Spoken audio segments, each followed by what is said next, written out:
repasar lo que decía Patricia Bullrich y terminamos de contarte cómo va a quedar el Congreso y lo que se viene para mañana. Hace casi 2 años que iniciamos este camino.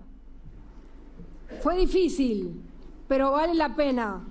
Y hoy la sociedad le dio a este proyecto un apoyo enorme, impresionante, a lo largo y a lo ancho de la Argentina.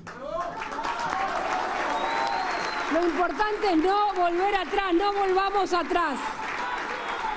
Vamos hacia adelante, sigamos construyendo este cambio. Pensemos que hoy millones de argentinos volvieron a poner en el presidente Milei y en cada uno de los que han sido para hacer gobierno. Por eso quiero decirles, aquellos que fueron parte de otras listas, pero que comparten una idea de cambio, que vamos a tener los brazos abiertos en el Senado, que me va a tocar estar, para construir las mayorías. Bueno, ahí estaba Patricia Bullrich, ya que están Pablo Fernández Blanco y Martín Rodríguez Yebra para analizar lo que queda de la noche. Solo para sumarles, y ahí empezamos a desglosar, habló Javier Milei en La Nación Más, dijo que, o deslizó que no haría cambios hasta el 10 de diciembre, o dio a entender eso. Dijo que el trabajo de Karina se manifestó en las urnas, y destacó el trabajo de todo el equipo del gobierno. Y dijo también: lo que nos pasó en la provincia en septiembre fue un golpe de suerte porque nos exigió hacer muchos cambios. Martín, ¿qué se viene en el Congreso para esta nueva etapa con la elección ya cerrada? Bueno, el gobierno logra renovar las expectativas a partir de lo que va a ser la nueva etapa a partir del 10 de diciembre. De alguna forma es como que borrar a 4 meses fatídicos que empezaron un poco antes de la derrota bonaerense, pero que se sintieron muy fuerte en la economía y que pusieron al gobierno en una situación de que todo el sistema político pensó que estaba ante una crisis de extrema gravedad, de la que sale con este resultado y que tiene una condición nueva, una base nueva desde la cual relanzarse. En el Congreso particularmente, el gobierno se está asegurando, te diría que 109 diputados de una fidelidad que por supuesto nunca es a prueba de balas en este país, pero una fidelidad probada, que surgen de las listas propias del PRO y de los radicales que acompañaron al gobierno, y algunos otros aliados que naturalmente acompañan al gobierno, con lo cual está muy cerca del quórum propio, algo absolutamente impensable durante estos últimos 4 meses. Sí, ese es el escenario que tal vez todo el mundo veía en junio, en julio, antes de que empezara esta crisis. Esos 129 política que necesita de quórum. Y Milei estaba solo diciendo, bueno, quiero conseguir el tercio. Exacto. Para blindar los Buscando el tercio, consigue un número que se acerca mucho a el quórum propio. Le estarían faltando unos 15 diputados, pero con mucho juego, con muchos gobernadores que tienen trocitos de esa gobernabilidad con la que se puede negociar, y el bloque que uno se imaginaba que podía ser el gran árbitro, que era el de Provincias Unidas, sale muy golpeado, con un resultado muy malo en casi todas las provincias en las que compitió, con lo cual hay muchos actores sueltos con los que el gobierno, si tiene una estrategia inteligente, puede conseguir en la Cámara de Diputados arrancar una sesión. El Senado es un poquito más complejo, pero también parte de una base muy cercana a la posibilidad también de aprobar leyes. Se parece un poco más a un empate con el peronismo. Acá lo que estamos viendo es cómo va a quedar la Cámara de Diputados, donde... ¿Esta es la actual? Sí, esta es la que viene, la que viene, ¿no? Esa es la que viene, ahí está, muy bien. No engaño, si uno suma La Libertad Avanza más el PRO, que van a seguir separados como bloque, pero que están actuando en concordancia, ya ves que supera en primera minoría al peronismo, que se mantiene prácticamente igual, sin cambios respecto de lo que era, y después tenés algunos radicales aliados y bloques que surgieron de La Libertad Avanza, que van y vienen, pero que podrían acompañar, como por ejemplo el MID de Oscar Sago, con lo cual el gobierno se acerca mucho a de Salta y de Misiones, que va a tener 7 bancas, ese mini bloque que se llama Innovación Federal, con lo cual, si logra sumar a esos gobernadores que habitualmente son colaboradores, estás ahí, estás a muy poquito de abrir una sesión en la Cámara de Diputados. Si vas al Senado, es un poco más complejo el escenario. El contexto que tuvimos en las últimas semanas, donde les vetaban los vetos. Que venga un vendaval político que les fracture los bloques que estamos viendo, no va a volver a ocurrir. No. Entonces, no sabemos si va a ser un gobierno con capacidad de gestión de reformas, una capacidad reformista básicamente de aprobar leyes, pero seguro es un gobierno al que no le van a votar leyes. O sea, va a ser muy difícil pensar que le voten leyes que el gobierno no quiera. Eso ya es un avance para Milei, Sí, un avance claro. gigantesco. Sí, claro. Y ahí Pablo pensaba, dejemos estas imágenes, Pablo pensaba cuánta billetera tiene Caputo para empezar porque siempre en las negociaciones los fondos están ahí a la orden del día. ¿Cuánta billetera tiene Caputo para empezar a negociar? ¿Qué le van a venir a pedir a un gobierno que, más allá de que, como Martín decía, está mucho más consolidado a nivel legislativo de lo que estaba, va a necesitar tender algunos acuerdos? Sí, yo creo, Paula, que tiene en realidad dos cosas Caputo. Por un lado tiene algo de billetera, es cierto que tiene algo de billetera. El gobierno ya descontaba que iba a tener que abrir un poco la billetera. De hecho, Guillermo Franco se hablaba prácticamente todos los días con Milei de este tema. Caputo mismo reconoció el jueves de la semana pasada que fue, si me permiten la expresión, un poco amarrete con los gobernadores y que entendía la nueva realidad. Naturalmente algo de dinero hay y lo va a poner en algunas provincias. Obviamente las más cercanas al gobierno van a tener ciertos privilegios, pero por otro lado hay una legitimidad política que surge de la elección,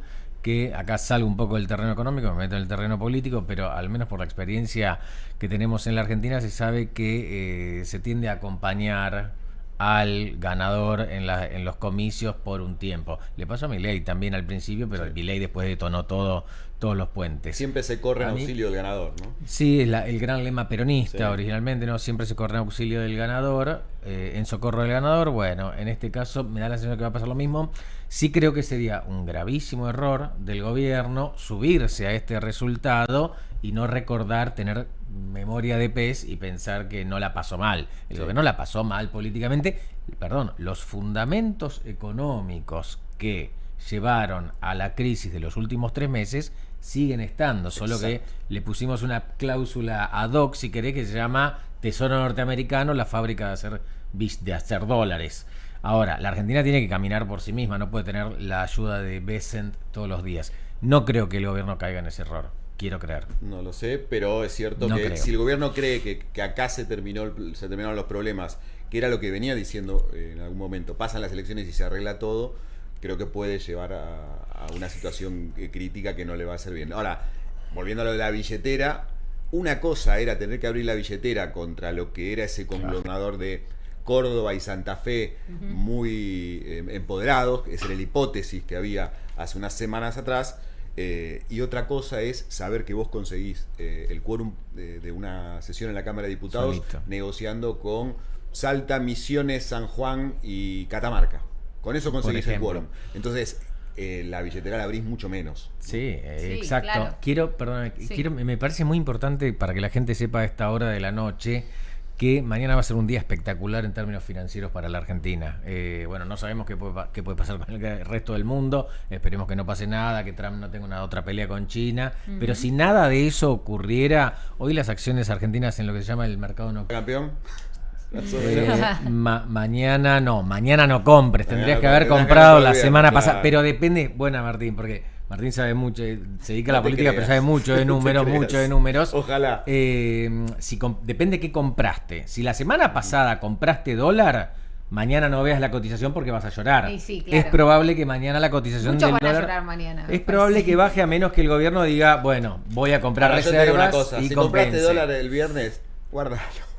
Bueno, el dólar a largo plazo en la Argentina sube, Siempre claro. es una buena Nunca inversión. se sabe. Acciones de YPF por encima del 12%, otras acciones por encima del 15% en dólares. Esto a esta hora de la noche va a repercutir mañana en el mercado, que se espera que tenga una jornada realmente sobresaliente. Ahora, en términos políticos, otra de las cosas que al gobierno le bastaba definir o le faltaba definir después de esa elección era cómo hace para articular mejor la toma de decisiones, porque había Sí. una cuestión de los interlocutores, de quiénes llevaban la voz Exacto. cantante del gobierno. Bueno, acá estamos viendo los Mirá, cuadraditos. todo verde, hermoso. Los cuadraditos verdes que son las acciones argentinas, ¿no? Sí.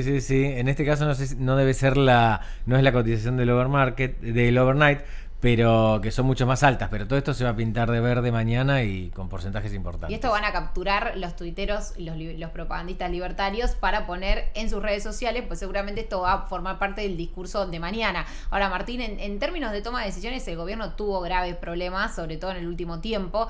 Va a haber que reacomodar de alguna manera eso, pero esta victoria parece que alarga los tiempos para... Sí. Si uno escucha el discurso de Milei y los gestos de Milei cuando sube esa media hora o 20 y pico minutos que estuvo en el salón del Hotel Libertador, da la impresión de que él está buscando congelar el tiempo y decir, bueno, este gabinete le agradeció a todos, los nombró a todos, incluido a Cunio Levarona, que le había renunciado hace 3-4 días. Después dice que se van a quedar todos hasta el 10 de diciembre y que recién ahí va a hacer los cambios. Y mostró mucho a su hermana. Primero, la primera además que sale a la puerta a hablar junto con Martín Menem, nada menos es ella, en momentos en los que se hablaba del gran empoderamiento de Santiago Caputo. Santiago Caputo estaba arriba del escenario, pero todavía no está claro que esa configuración en la que se venía hablando, en la que Santiago Caputo venía a hacerse dueño de todo el gabinete, yo creo que con este resultado la pondría mucho en duda. Y mañana Caputo no va a ser jefe de gabinete. No, mañana seguro que no. Y me da la impresión de que Milei a partir de este resultado va a decir equipo que gana no se toca, al estilo de lo que él dijo previamente, de que era bilardista y que con el resultado puesto iba a tomar las decisiones. Entonces me parece que ahí la presión del sector de Karina Milei, que estaba muy en baja por los malos resultados electorales previos, va a decir, bueno, che, pará. No tenemos por qué pagar nosotros. País de Violeta. Claro. Exacto. Entonces, ahí vamos a ver qué pasa con Franco, que fue uno de los primeros a los que agradeció y al que lo mandó a leer los resultados cuando no estaba previsto que lo hiciera. O sea, la primera cara del triunfo en todo caso. Pueden ser señales de que tal vez él, al menos en lo que es el sistema de toma de decisiones, no haga grandes cambios. Es una posibilidad abierta. Por supuesto, va a cambiar a los nombres de aquellos que tienen cargos ganados en las elecciones. Les hago la pregunta del millón. A ver. ¿Por qué pasó lo que pasó esta noche? Bueno. Empezá vos. Gracias. Vamos a entrar en terreno. Tratemos de desglosar. Si querés sí, yo te la contesto. Sí. Entramos directamente en terreno exploratorio. Sí, claro. Sobre todo, no te digo tanto a nivel nacional, sobre todo en la provincia de Buenos Aires. Evidentemente hay un núcleo duro antikirchnerista que prefiere votar a un mal Milei antes que a un buen Kicillof. Hay un núcleo duro antikirchnerista, eso está claro, punto 1. Punto 2, que realmente me genera incertidumbre, creo que requiere un análisis posterior. Creo que todavía no terminamos de dimensionar los efectos de la boleta única. No los terminamos de dimensionar. Y punto 3, y en esto quiero ser muy, muy firme, ninguna de las condiciones que llevaron a la derrota del oficialismo en las elecciones provinciales cambiaron ahora. No hay más empleo en la provincia de Buenos Aires, no hay reactivación económica. De hecho, la economía, más allá de una levísima recuperación en el último indicador, sigue estancada. ¿Pasó Espert? Pasó el caso Espert. No es que aumentaron las exportaciones, no es que el gobierno, también a favor del gobierno, hizo un plan platita para comprar voluntades, como lo hicieron muchísimos otros gobiernos. Nada de eso pasó, con lo cual a esta hora de la noche, con el resultado fresco y queriendo leer muchas cosas de analistas que todavía no llegaron naturalmente, a mí me da la sensación de que hubo un voto antikirchnerista o contrario al kirchnerismo muy pero muy importante. Sí, el efecto, lo que había advertido Cristina Kirchner en un momento, ¿no? De vos le vas a generar un efecto, claro, despertar a ese voto antikirchnerista o antiperonista si anticipás el triunfo en septiembre, lo que le decía a Kicillof cuando le rechazaba la idea de desdoblar. Algo de eso puede haber habido, que el gobierno supo trabajar bien esa polarización, algo de efecto, evidentemente algo de efecto boleta única y de menos movilización por parte del aparato justicialista. Eso me parece clarísimo. Los intendentes ahora, no se movieron lo que se movieron para la elección de septiembre. Da la impresión que no. De todos modos, si vos mirás el conurbano sobre todo, prácticamente salvo alguna pequeña excepción, no hubo lugar donde no haya ganado el peronismo. Los intendentes peronistas ganaron prácticamente en todos en sus distritos.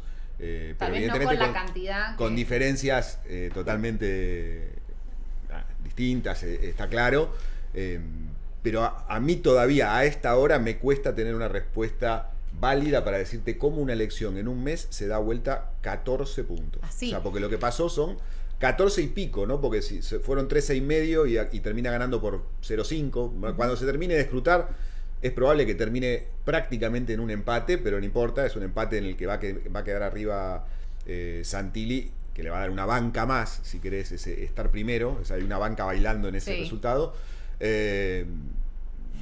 Todavía yo no tengo para darte sinceramente una respuesta que diga cómo se puede dar vuelta una elección de 15 puntos. No hay registro en elecciones relevantes de esta magnitud. Sin que haya pasado nada en el medio. Además. No, recuerdo alguna paso, no sé, en San Luis, por ejemplo, en el año 2017, que Solo Martín se puede acordar de esas cosas. No, pero digo, esa fue muy llamativa porque había ganado en ese momento el PRO y se la dio vuelta a Rodríguez Sá de una manera insólita, que también eran más de 15 puntos, pero son muy pocos casos y en una provincia de la magnitud de Buenos Aires y sin que nadie pudiera olfatearlo, porque el propio gobierno, te puedo asegurar que la fuente más encumbrada del gobierno, la más optimista, te decía, por ahí arrimamos 5 puntos abajo. Sí, claro. Sí, y no es que te estaban escondiendo el 1 por 5, Martín, te miraba diciendo, che, no sé, no estoy muy seguro. Hoy yo consultaba y a mí en la provincia lo que me dejaban trascender es, bueno, se va a ganar una elección después de 20 años, independientemente de por cuánto tiempo, una elección legislativa, digo, nacional, el peronismo pensaba decir, vamos a ganar una elección legislativa después de 20 años de no haberla ganado, por más de que sea por 5, 10, 13 puntos. Y ahí estamos viendo el mapa, está toda la provincia. No, digamos, para el peronismo hay a partir de esto se abre una etapa también de enorme relevancia, porque creo que la interna entre Kicillof y Cristina explota, ya explotó, digamos, ya venía como contenida, soterrada por la embriaguez del resultado de septiembre, y ahora va a explotar, y ahora vamos a ver la magnitud de esa interna y la reconfiguración de ese peronismo, que para salir a buscar el poder en el 2027 va a tener que empezar a blanquear quién está de cada lado y qué es lo que va a construir. Y una cosa era construir ese relato de recambio eventual del gobierno nacional desde el triunfo, que reconstruirlo desde un resultado que hoy es lacerante para ellos, porque se perdieron 14 puntos en un mes. No, y además, Kicillof la tenía toda dada si hoy la ganaba, como para decirle a Cristina, bueno, yo ideé la estrategia y yo salí ganador. Entonces ahí como que te dejaba si el resultado, viste, si el resultado que en algún momento se pensó, porque desde hace varios días ya se viene hablando de una reducción de la ventaja, está claro, si eran 6 puntos, 5 puntos, Kicillof decía, yo gané la mía. Y ganamos la elección. Ganamos la elección igual. O sea, él podía salir muy bien parado de eso, los intendentes también. Este resultado a Kicillof le genera una crisis interna, indudablemente. Sin duda, pero no tiene a nadie quien poner tampoco el peronismo. No, creo que el peronismo también hizo algo que en política se castiga, que es hacer la plancha. En la política no podés hacer campaña. La plancha. No podés poner un candidato solo para que no te genere ruido. Al que no lo puedas mandar a hablar, porque si habla le preguntan por Venezuela, es decir, y no tiene un relato para explicar el apoyo a Maduro. Eso en política se castiga, no podés jugar, no es como el fútbol que vas ganando 4-0 y pasás la pelota para atrás. Claro. Todos agarrados porque te pueden hacer 5 goles en una jugada, y eso es lo que les pasó hoy. Y me parece que eso se castiga, y es una lección que es raro que no haya aprendido gente tan experimentada como la que está del lado del peronismo, pero no la aprendió, evidentemente. Y ahora que, Pablo, entonces mañana va a estar todo en Milei va a estar efervescente, porque va a tener las acciones mañana en verde. Mañana, a ver, por favor después no me pasen el tape, ¿no? Pero el pronóstico, voy a hablar de cosas complicadas y... Le venimos errando a todos los pronósticos, Pablo. Con mucho riesgo. Hay que tener cierto cuidado, ¿no? Te voy a decir las señas que están haciendo detrás de... ¿Qué querés que diga? ¿Cuánto abre el dólar? Queda tranquilo que te lo voy a decir. Que se la juegue. Pero no hay problema, pero me la juego con información. Después si pasa todo... Es decir, si hay una guerra en Medio Oriente nueva, es otro tema. A ver, mañana va a ser un día donde va a haber una feroz, espectacular recuperación de las acciones argentinas. Eso es bueno. Segundo, es muy probable que suba el precio de los bonos. Entonces, si sube el precio de los bonos, baja el riesgo país. Si baja el riesgo país, se puede tomar deuda en el mercado internacional. Es todo positivo eso. ¿Qué va a pasar con el dólar? El dólar cripto, por ejemplo, bajó 10% hoy. Bajó 10% hoy. Yo no digo que el dólar vaya a bajar 10% mañana, no lo sé, pero la tendencia para mañana del dólar es a la baja, salvo que Caputo levante la mano, Bauzil levante la mano y digo... y digan, bueno, esto que me achacaron hasta ahora, que no comprábamos reservas, que no acumulábamos reservas, que es verdad, lo vamos a dejar de hacer, vamos a empezar a comprar reservas. Entonces ahí aparece un demandante de dólares que esta baja del precio que estamos pronosticando, bueno, le puede poner un piso, lo puede controlar de otra manera. Por ese lado, en el corto plazo, el escenario, sin dudas, mirá, ahí está, una locura, hoy bajó el dólar cripto. ¿Vos pensás que hoy alguien a la mañana se levantó comprando a 1580 y termina vendiendo a 1415? Ahora, hay algo de inconsistencia del programa que se viene hablando de hace meses que tiene que ver con eso. Si el gobierno dice, bueno, ahora el dólar está bajando por este efecto, nos quedamos acá, ¿no tenés un problema en 3 meses? Sí, no, en 10 días. El gobierno se comprometió con el fondo a comprar 9.000 millones para este año. Sí. Y no lo hizo porque dijo que no hacía falta. Bueno, si sigue plantado en ese lugar, ¿no te estás está claro que le achacan la próxima crisis? Claro, está claro que la temperatura con respecto al futuro de la Argentina en el mundo te la dan los que tienen tu deuda. Y si si yo te tengo que pagar a vos y vos ves que no estoy juntando la plata para pagarte, bueno, tendés a deshacerte de esos títulos y entonces eso complica todo. Por eso tiene que cambiar seguramente. Y hay otra cosa que hablamos mucho de finanzas, es simpático el tema financiero, pero hay otra cosa que se llama economía real. La gente vive con su salario, la gente vive con su empleo. ¿Cómo logra sensibilidad un gobierno que ha hecho recortes tremendos en áreas hipersensibles, que no ha tenido ningún tipo de problema en vetarle el aumento a los jubilados, en vetar la emergencia para discapacidad, en vetar la emergencia pediátrica, y que ahora recibe un respaldo en las urnas?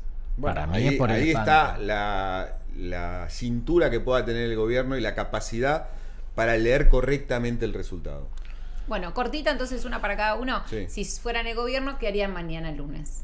En términos económicos y en términos políticos. No, si soy gobierno me pego una siesta por lo menos al mediodía, porque ha pasado 3 meses horribles y esto realmente los pone de pie de vuelta. Después de esto, creo que un poco Milei lo marcó en el discurso, tiene que llamar a esos sectores que saben hacer 1 más 1 es igual a 2, lo dijo el propio presidente, tiene que llamar y hacer una base de sustentación política más amplia para avanzar en reformas estructurales en materia económica. El gobierno tiene que, sinceramente, responderse por qué llegó a la necesidad del extremo de tener que pedir 2 rescates en los últimos 6 meses, qué errores lo llevaron a eso y cómo ahora, con una sustentabilidad política mayor, los puede corregir o puede evitar volver a pasar por esa situación. Tiene una oportunidad para corregir cuestiones del programa económico y de su sistema de toma de decisiones políticas desde una situación de bonanza. Es una oportunidad imperdible y que se agota muy rápido. Entonces, si el gobierno sabe aprovechar ese momento,